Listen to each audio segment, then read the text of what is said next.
Ciao, and welcome to Immersion Travel Italy, where we don't just visit Italy, we experience it. I'm Katerina Ferrara, travel author and festival enthusiast, taking you behind the scenes to some of Italy's most unforgettable traditions. From candlelight processions through medieval streets to sizzling food festivals bursting with flavor, I'll share insider tips, hidden gems, and stories you won't find in any guidebook. So grab your espresso and let's dive into the heart and soul of Italy, one festival, one town at a time. Lago Maggiore, southern shore. The light here is different. Golden and wide, spreading across calm water like brushed silk. Swans glide close to the docks year-round. Fishermen haul their nets, and beyond the rooftops, the hills of Lombardy and Piemonte face each other across the lake. Welcome to Episode 4, The Southern Shores of Lago Maggiore.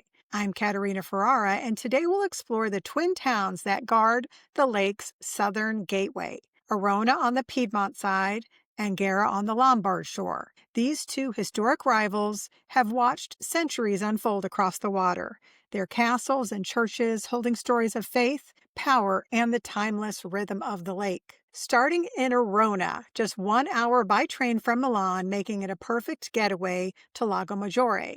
Though quieter than the glamorous shores of Stresa, Arona carries a different kind of magnetism, one rooted in faith and resilience. Arona's strategic position has attracted settlers since ancient times. The Romans called it Aronanium and built a fortified settlement here to control trade routes between Milan and the Alpine passes. You can still find Roman milestone markers embedded in the walls of older buildings near the harbor. Look for the weathered Latin inscriptions. During the Middle Ages, Arona became a prize fought over by Milan's powerful families. The Visconti seized it in the 14th century, building the substantial fortress on the hill, while the Borromeo family acquired Arona in 1439 through clever marriage alliance with the Visconti. They transformed it into their southern stronghold. For centuries, Arona and Angera have stared at each other across the lake like two chess pieces in the game of noble rivalries. Napoleon's arrival changed everything. In 1800, his troops demolished Arona's medieval castle, not for strategic reasons, but pure spite against the Borromeo family who had opposed him and French rule.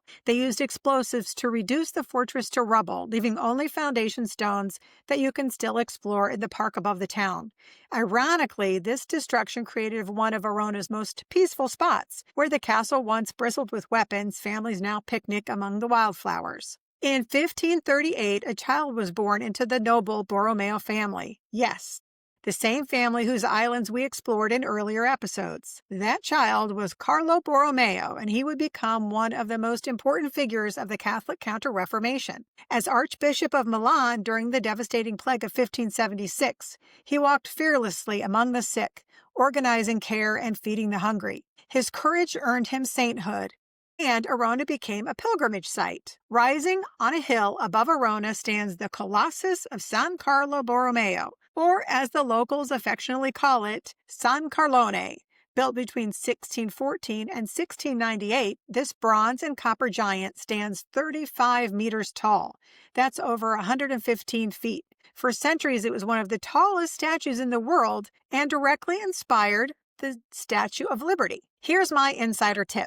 Visit in the morning around 8:30 when the light is clearest. The climb inside, just 85 steps, takes you through a spiral staircase within the hollow statue. Small windows cut into San Carlo's eyes and shoulders offer views that few travelers experience. Standing inside the saint, looking over the lake he protects, it's surreal and moving. From this viewing platform, you'll see all of Lago Maggiore's north side, the Alps shimmering in the distance, and Arona below with terracotta roofs framed by cypress and pine. The cypress-lined pathway descends from the sanctuary into town, about 20 minutes, with incredible views. The entire way, you'll meet locals walking dogs and saying buongiorno as they pass. The Lungo Lago di Arona is where the town truly comes alive. This tree-lined promenade is where locals gather for their evening passeggiata. Stop at the Cafe del Centro for an espresso or La Riva for a glass of local Nebbiolo, while watching the boats drift by. Across the water, Angera's fortress rises on its limestone cliffs, seemingly close enough to touch. Time your visit for sunset. The western light bathes Angera's fortress in rose and amber, turning the lake into liquid gold.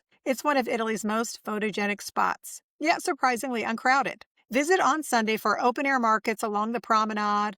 Look for Toma di Matarone cheese, cured meats from the Ossola Valley, and jars of chestnut honey, authentic tastes of Piedmont's lake country. In early November, Arona forms for the Feast of San Carlo Borromeo. The statue glows under spotlights while centuries-old hymns echo across the hillside.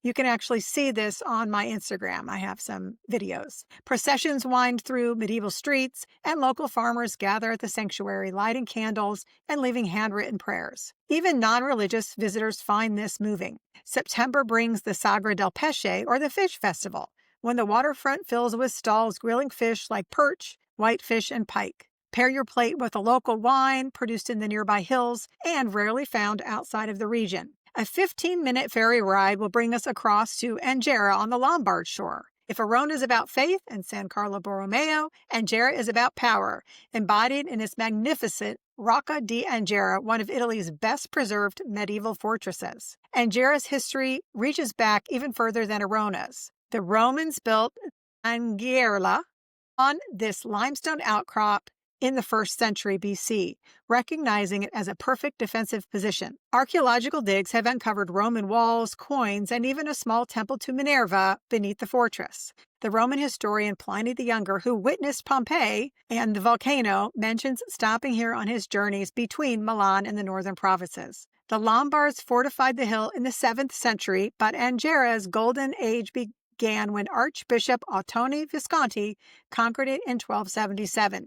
The Visconti family, rulers of Milan, transformed the fortress into their lake palace. They commissioned the extraordinary frescoes in the Hall of Justice, political propaganda showing Visconti victories. When you see these 700-year-old paintings, you're looking at medieval fake news designed to intimidate visiting nobles. 1449, the fortress changed hands dramatically. Francesco Sforza, the new Duke of Milan, gave Angera to his banker, Vitaliano Borromeo, as payment for war loans. The Borromeo family has owned it ever since, nearly 600 years of continuous ownership, making it one of Europe's longest-held private properties. Unlike Arona's castle, Angera's fortress survived Napoleon's wrath. Some say the French general spared it because he admired the frescoes, while others claim the Borromeos simply paid him off. During World War II, the fortress served as a refuge. The Borromeo family hid Jewish families in the castle's secret passages. The partisan fighters used its towers to watch for German patrols. Bullet marks on the eastern wall remain a testament to those dangerous years. The climb to the fortress winds through the medieval gates and defensive walls. Once inside, you're transported to another era. The Hall of Justice contains some of Europe's finest medieval frescoes painted around 1277. These aren't religious scenes, but secular narratives of the Visconti's family victories, rendered in brilliant blues, reds, and golds that have survived 7 centuries. Here's something most visitors miss. In the Torre Castellana, look for the graffiti left by medieval prisoners. Names, dates, and crude drawings scratched into the stone. One reads, Giovanni, 1487, with a small cross next to it. These mark history that feels intimate and human. Within the fortress walls, you'll find something delightfully unexpected. The Museo della Bambola, one of Europe's most important doll and toy museums. Princess Bona Borromeo Arese's collection spans from ancient Roman dolls to 20th century treasures. It's not just for children. These artifacts tell stories of fashion and social history across the centuries. The medieval herb garden is another hidden gem. Restored using monastery records, it grows the same medicinal plants that medieval healers had cultivated: sage, rosemary, rue, and artemisia. On the quiet afternoons, you can still sit among the herbs, listening to the bees and watching the butterflies, and the sparkling lake below. From the fortress battlements, the panorama is breathtaking. You'll see the entire southern basin. Arona's Sancarlone statue is clearly visible. The Borromean Islands floating to the north, and on clear days, Monte Rosa's snowy peak. Time it right, about 5 o'clock in the summer, you'll witness the lake transforming into gold. Angera's Old Town feels like stepping from medieval grandeur into charm. The historic center clusters around a 14th century church, the Church of Santa Maria Assunta. Narrow streets lead to tiny piazzas where residents sit outside, cats doze on warm stones, and geraniums cascade from every balcony. Festivals. July brings Angera's Festa Medievale alla Rocca, a weekend festival when the fortress becomes a living history village. Knights in armor clash in the courtyard. Craftsmen demonstrate medieval trades, and musicians fill the air with lutes and drums. Book tickets early and stay after sunset. The illuminated castle reflected on the lake is pure magic. In October, don't miss the Sagra della Zucca, or the Pumpkin Festival. The town celebrates with pumpkin risotto, roasted chestnuts, and local wine. Families carve their pumpkins, a tradition that feels both Italian and oddly familiar for Americans. For a truly local and magnificent experience, visit during the Palio Romero in June, a historic rowing race between Angera's districts. Teams compete in traditional boats while the town cheers from the waterfront. The evening ends with fireworks reflecting off the castle and the water, spectacular and authentically Italian. That festival is in my Ultimate Festival and Travel Guide Milan and Lombardy, so you can see all of the information you need there. Hidden corners and insider secrets. Beyond the main attractions, the Southern Shore hides some treasures that many Italians don't even know about. There is the Sentiero delle Rovine di Angera, a forest trail starting near the Rocca. It winds quietly through the woods, and Roman ruins emerge at the hilltop meadow where flowers bloom in the spring. The lake stretches endlessly below, one of Lago Maggiore's best-kept secrets as far as viewpoints. You'll never run into another tourist here. Above Arona, find the Belvedere di Dagnette, a terrace behind a small church dedicated to San Carlo. From here, you'll see the entire southern basin with the Alps shimmering in the distance. Arrive an hour before sunset with a bottle of wine and some local cheese, and you'll understand why Hemingway called this lake too beautiful to describe. A few detours. 5 miles north of Angera lies Ronco, a peaceful village hiding a quirky museum, an open-air collection of historic trains, trams, and carriages. It's rarely crowded, and it's perfect for anyone who loves transportation history or an unusual museum. South of Arona, the Rocca di Arona Nature Preserve protects oak and chestnut forest filled with wild orchids. In the spring, the air smells of jasmine. In the autumn, the forest glows bronze and gold. Ancient trails lead to hidden viewpoints. Bring a picnic and enjoy your afternoon. For total serenity, find the tiny beach at Fornaci near Ispra. Smooth pebbles, clear water, and silence broken only by birds. It's where locals sneak off to swim on summer days. Books and staying until sunset. You've also got the Miena Museum of Children's Suitcases, a poignant World War II museum in Murania, just north of Arona. As you heard, I believe in episode 2, the Eremo di Santa Caterina del Sasso is a cliffside monastery that's reachable by ferry or a short drive from Angera with some steps down to the monastery. The Monte Mesma Monastery, you get there through wooded trails with panoramic views above Lake Orta. It's accessible from Arona's side. The Canero Riviera Castles, the ruins of the medieval Castelli di Canero rising above the lake, are accessible by boat, and some other hidden beaches. The Spiaggia delle Rocchette near Arona, at Fornici near Ispra. Quiet local swimming. Where to eat? In Arona, slip through the old archway to find Ristorante La Corte della Rocchetta. Remember that I have blogs for all of these episodes at my website, katerinaferrara.com, the link's below, and that way you don't have to keep track of all these restaurants with a paper and pen. Their risotto al pesce persico, or perch risotto, is delicate, buttery, and unforgettable. Request an inner patio table shaded by vines and softly lit at night. Angera's La Vecchia Angera serves seasonal menus, blending lake and mountain cuisine. Their pasta al burro di Malaga and tartufo nero, pasta with alpine butter and black truffle, pairs perfectly with local wine. Remember, many restaurants close between lunch and dinner. Use that time for an aperitivo at Bar Ponte, where the terrace overlooks the ferry landing. Don't leave without tasting the local regional wines. The Gattinara Doc G is bold and ruby red from the hills near Novara. But the real discovery is the Ronchi Varasini produced in the hills behind Angera, often available only locally. Ask your sommelier. It's one of those, if you know wines, that rewards slow travel. I also want to mention that you can take a day trip to Lago d'Orta. Just 40 minutes west of Arona, tucked into the Piedmont Hills, lies Italy's most romantic lake. Smaller, quieter, and often overlooked. Orta San Giulio is the medieval town that feels like it belongs in a painting. Narrow lanes wind past frescoed houses, geraniums spill from balconies, And the Piazza Motta opens directly onto the water. From here, ferries glide across to the island that gives the lake its soul, the Isola San Giulio. The island is known as the Island of Silence. Its story begins in the 4th century when Saint Giulio, a Greek priest, arrived here around 390. Legend says he crossed the lake on his cloak, banished serpents and dragons, and built his 100th church on the rocky outcrop. He died here, and the basilica that bears his name became a place of pilgrimage. Through the centuries, the island was more than a sacred site. In the Middle Ages, it served as a fortress under the Lombard dukes, and later as a stronghold for imperial struggles. The basilica was rebuilt in the 12th century, its marble carved with serpents, recalling Giulio's miracle. Frescoes glow in the dim light, whispering 7 centuries of devotion. The monumental seminary, built in the 19th century, was transformed in the 1970s into the Benedictine monastery Mater Ecclesiae. Today, about 70 cloistered nuns live here, following the rule of Saint Benedict. Their lives are dedicated to prayer, silence, and the restoration of ancient manuscripts. They cultivate gardens, prepare food, and maintain the rhythm of self-sufficiency that has defined the monastic life for centuries. Walking along the island's path, you encounter signs that invite reflection. Silence is the language of God. In silence, you find yourself.